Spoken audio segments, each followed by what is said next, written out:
नमस्ते मित्रांनो, मी विजय कदम आपल्या सर्वांचं एज्युकेट टू इंडिया ग्रुपमध्ये स्वागत करीत आहे। तर बाकी सर्व कसे आहात? अभ्यास करताय ना? करायलाच पाहिजे। चला तर आजच्या आपण लेक्चरमध्ये बघणार आहोत इतिहासाच्या की जे युरोपियन देशातील जे लोक भारतामध्ये आली, भारतामध्ये येण्यासाठी ज्या त्यांनी कंपन्या स्थापन केल्या होत्या, ईस्ट इंडियाज कंपनी ज्या होत्या, तर या ईस्ट इंडियन कंपनी ज्या असतील त्यांच्याविषयी आपण थोडी माहिती बघणार आहोत। कोणत्या कोणत्या परकीय सत्ता भारतामध्ये, परकीय याचा इन द सेन्स की मला असं म्हणायचं आहे युरोपियन खंडातून कोणत्या कोणत्या सत्ता भारतामध्ये आल्या होत्या त्या बघणार आहोत। टू द पॉइंट मुद्दे बघणार आहोत जे परीक्षेला विचारले जाऊ शकतात, त्याच्यावरतीच मी बोलणार आहे। बाकी आजपर्यंत झालेल्या सर्व लेक्चरची लिंक खाली डिस्क्रिप्शन बॉक्समध्ये देईल आणि एज्युकेट टू इंडिया ग्रुपच्या टेलिग्राम चॅनल आहे त्याच्यावरती तुम्हाला सापडतीलच। अर्थशास्त्र, राज्यशास्त्र असेल, इतिहासाचे सर्व लेक्चर्स तुम्हाला सापडतील। तर चला आपण चालू करूया। याच्यामध्ये युरोपियन सत्ता जी आहे, युरोपियन सत्तेचे भारतामधील आगमन जे होतं, हे आगमन होण्यापूर्वी त्यांनी स्वतःच्या देशामध्ये कंपनी स्थापन केली होती, प्रायव्हेट कंपनी स्थापन केली होती आणि त्या देशाच्या सरकारच्याकडून परवानगी घेऊन ते काय झाले तर भारतामध्ये आलेले होते। पहिली जी कंपनी जी होती ती पोर्तुगीज ईस्ट इंडिया कंपनी असं म्हटलं जात होतं। 1498 मध्ये या कंपनीची स्थापना करण्यात आली होती। बघा, आता आपल्याला माहिती आहे की 1498 मध्येच जो वास्को द गामा जो होता तो भारतामध्ये आलेला होता, ते आपण पुढे बघणारच आहोत। हे जे साल आहेत ना, साल लक्षात ठेवा, कारण या साला संदर्भात परीक्षेला प्रश्न विचारला जाऊ शकतो, त्यामुळे तुम्हाला माहिती असणं गरजेचं आहे।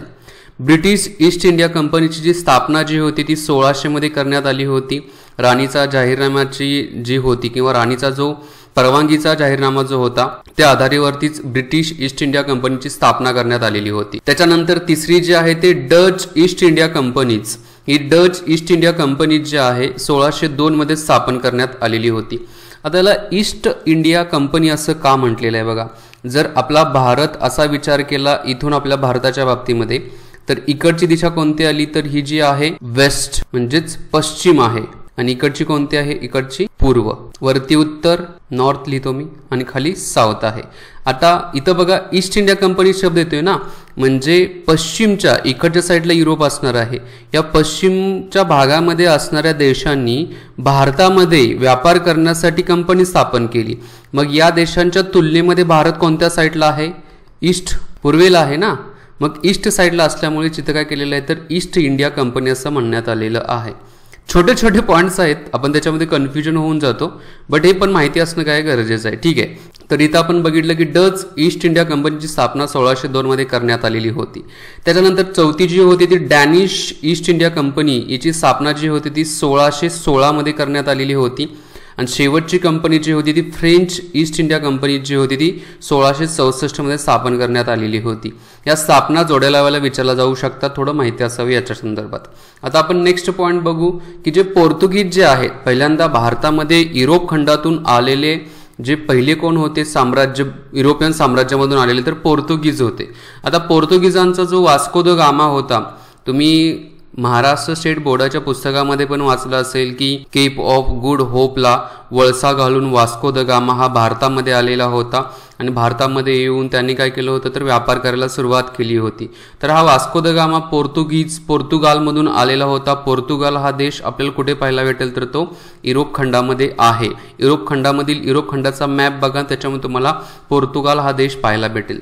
तर तिथून हा वास्को द गामा आला होता। 17 मे 1498 रोजी वास्को द गामा कुठे पोहोचला तर कालिकत बंदराजवळ पोहोचलेला होता। आता याच्या पाठीमागं थोडं असंही सांगितलं जातं बघा, जो वास्को द गामा भारतामध्ये आला, येत असताना हा वास्को द गामा काही एकटा आलेला नव्हता, त्याच्याबरोबर एक भारतीय पण होता, गुजरातमधील एक भारतीय होता।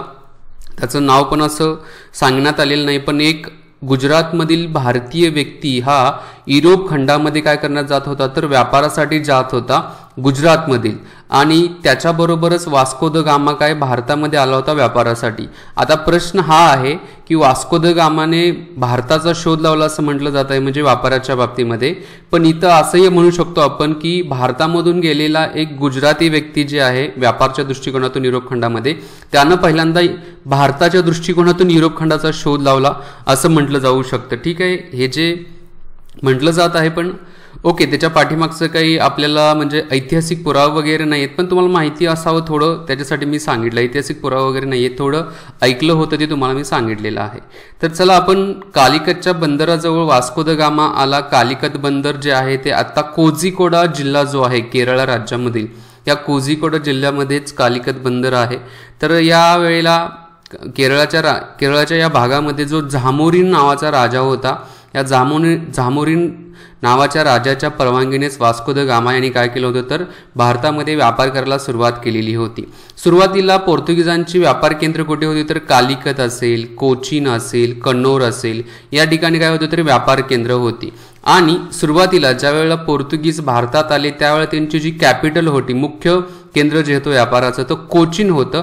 आणि काही कार्यकाळानंतर ते काय करण्यात आलं, बदलण्यात आलं. ते नंतर कोणतं झालं तर गोवा करण्यात आलेलं होतं. आणि हे जे गोवा या पोर्तुगीजांचं सेंटर जे होतं ते शेवटपर्यंत म्हणजे अप टू द 1961 पर्यंत, जोपर्यंत पोर्तुगीज जात नव्हते तोपर्यंत त्यांचं हे केंद्र होतं. आता काही पोर्तुगीज गव्हर्नर होते, त्यांच्याविषयी थोडी माहिती बघू. पोर्तुगीजांचा पहिला गव्हर्नर जो होता तो फ्रान्सिस दी अल्मेडा त्यांचं नाव होतं. याचा कार्यकाळ जो होता तो 1505 पासून 1509 पर्यंतचा कार्यकाळ होता. आणि हा फ्रान्सिस द अल्मेडा हा कशा संदर्भात ओळखला जातो तर policy of the blue water, म्हणजे निळ्या पाण्याचं जे धोरण होतं, थोडक्यात जे काही आपण म्हणू की समुद्र किती महत्त्वाचा आहे, त्याचबरोबर समुद्राचा वापर धोरणात्मक पद्धतीने कसा करता येईल, या संदर्भात हा फ्रान्सिस द अल्मेडा खूप हुशार होता. म्हणूनच हा एक म्हणजे पोर्तुगीज पहिला गव्हर्नर होता आणि पॉलिसीज ऑफ ब्ल्यू वॉटरसाठी त्याला ओळखलं जात होतं. त्याच्यानंतर जो आलेला नेक्स्ट गव्हर्नर होता पोर्तुगीजांचा, त्यांचं नाव आहे अल्फान्सो दो अल्बुकर्क असं नाव होतं. त्यानं काय केलं, तुम्हाला प्रश्न विचारला जाऊ शकतो बघा की गोवा हा पहिल्यांदा पोर्तुगीजांच्या ताब्यामध्ये कोणत्या गव्हर्नरच्या कार्यकाळामध्ये आला, तर तो होता अल्फान्सो द अल्बुकर्क.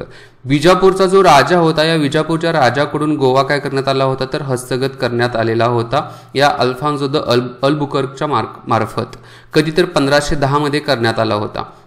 आणि या अल्फान्सो द अल्बुकर्क यांना काय म्हटलं जातं तर पॉलिसी ऑफ इम्पेरियलिझम याचा हेड किंवा याचा पुरस्कर्ता भारताच्या बाबतीमध्ये म्हटला जात होता. आता मी स्वतःहून तुम्हाला प्रश्न देत आहे, इम्पेरियलिझम म्हणजे काय, खाली कमेंट बॉक्समध्ये लिहा.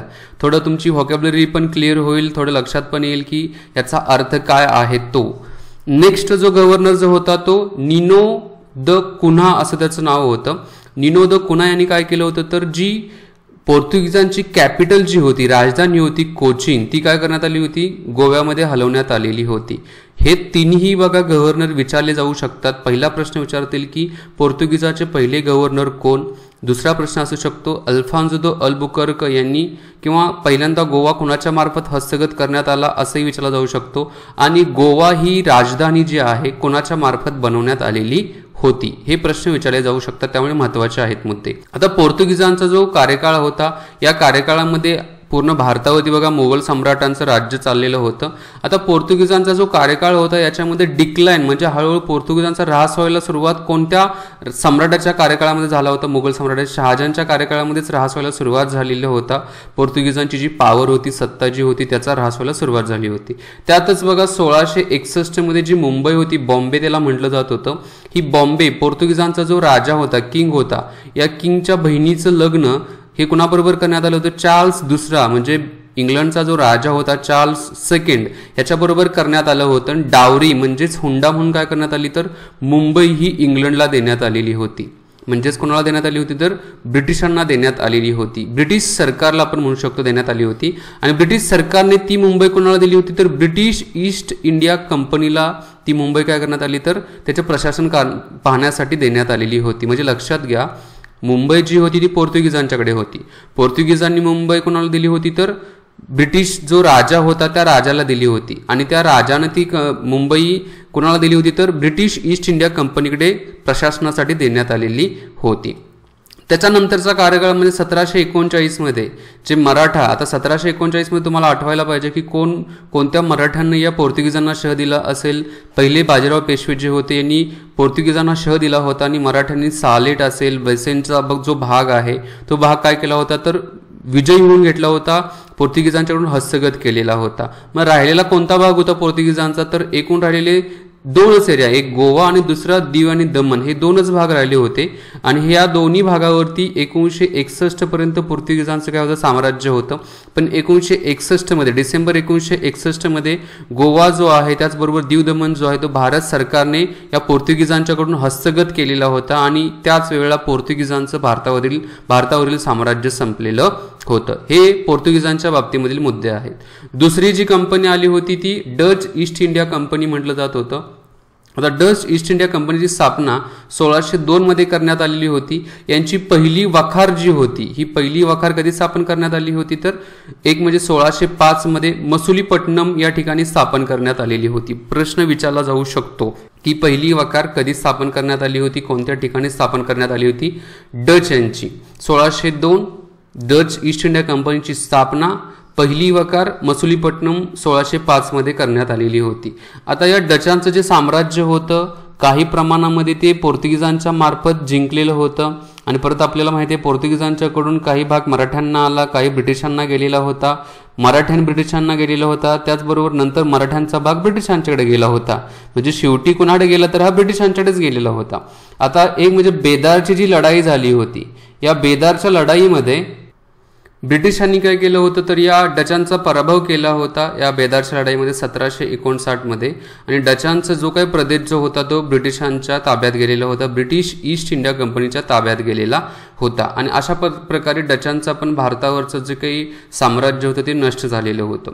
पोर्तुगीजांचं साम्राज्य गोवा आणि दीव दमणच्या भागापुरतं राहिलं होतं. डचांचं संपलेलं होतं. डचांचं कोणाकडे गेलं होतं तर ब्रिटिशांच्याकडे गेलेलं होतं, ब्रिटिश ईस्ट इंडिया कंपनीच्याकडे गेलेलं होतं. बघा हळूहळू ब्रिटिश ईस्ट इंडिया कंपनीने कशा पद्धतीने प्रदेश काबीज केला त्याच्याविषयी मी सांगत आहे.